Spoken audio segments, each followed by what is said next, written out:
यहाँ पे एक बहुत ही बड़ा ट्विस्ट है जो कि बच्चों को शायद पता नहीं था या फिर बच्चों ने इसे मिस कर दिया। लेकिन क्वालिफायर एग्ज़ाम देने के लिए भी आपको क्वालिफ़ाई होना पड़ेगा। तो ये क्या है मैं आपको बता देता हूँ।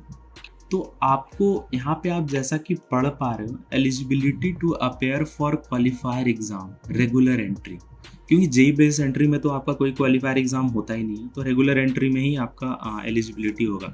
जो जो बच्चे जेई के थ्रू जा रहे हैं उनका तो कोई भी एग्ज़ाम नहीं होगा, वो तो डायरेक्ट एंटर कर जाएंगे।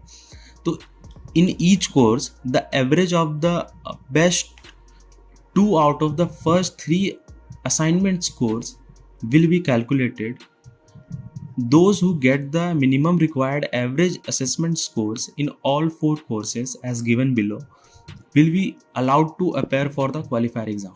इसका मतलब क्या है मैं आपको बता देता हूँ कि इन्होंने बोला आउट ऑफ 2, जो कि 3 आपके असेसमेंट होंगे।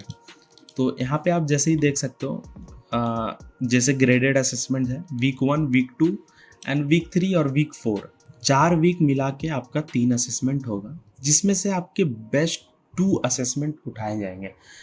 मतलब कि बेस्ट 2 का मतलब क्या हुआ कि आपके स्कोर बेस्ट जिसमें है बेस्ट 2 में वो आपके उठाए जाएंगे।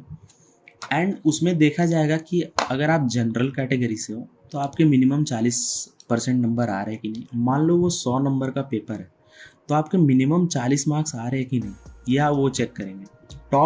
सिर्फ टॉप 2 में मान लो किसी में आपके 56 मार्क्स आए, किसी में आपके 70 मार्क्स आए और किसी में आपका 20 मार्क्स ही रह गए, तो जो टॉप 2 असेसमेंट आपके थे जिसमें सबसे ज़्यादा मार्क्स आए उसी को कंसीडर किया जाएगा, और जिसमें कम नंबर आए उसको कंसीडर नहीं किया जाएगा। तो आप उसका टेंशन मत लेना कि आपका एक असेसमेंट ख़राब भी हो गया तो कोई दिक्कत नहीं है, लेकिन आप 2 में अच्छा करना। तो जनरल लर्नर के लिए जो है वो मिनिमम 40% मार्क्स रिक्वायर्ड है। मतलब आपका जो मार्क्स है वो 40% से ज़्यादा होना चाहिए 2 असेसमेंट का एवरेज मिला के।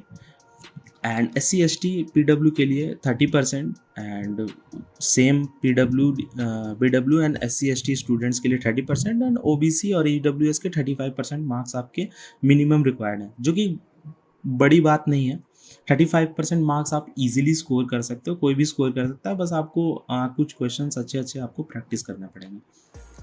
देन उसके बाद यहाँ पे भी सेम चीज़ दी गई है कि जनरल लर्नर के लिए आपका 40% मार्क्स एंड SC/ST के लिए 30% एंड OBC और EWS के लिए 35% मार्क्स आपके असेसमेंट में नीडेड है, ताकि आप दे सको क्वालिफायर एग्ज़ाम। और क्वालिफायर एग्ज़ाम को भी क्वालिफाई करने के लिए आपको कितने नंबर चाहिए? जनरल को 50% नंबर चाहिए, SC/ST को 40% एंड OBC NCL लोगों को 45% नंबर चाहिए।